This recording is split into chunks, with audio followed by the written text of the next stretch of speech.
So I was just playing Roblox Bed Wars, and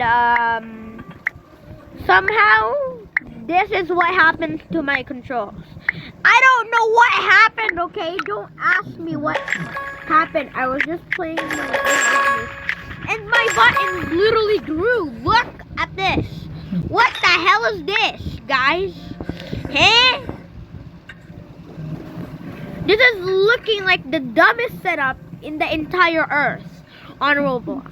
Have you ever seen this glitch? What the hell is this? The jump button is here, it's supposed to be here.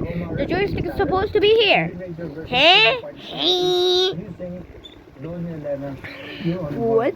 Like that. That's completely, I don't know what happened here. I'm just gonna turn. Bro! I was just minding my own business on Bed Wars.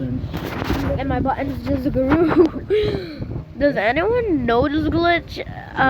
Tell me in the comments below if this glitch has happened to you before. Oh my god, this guy has a bot.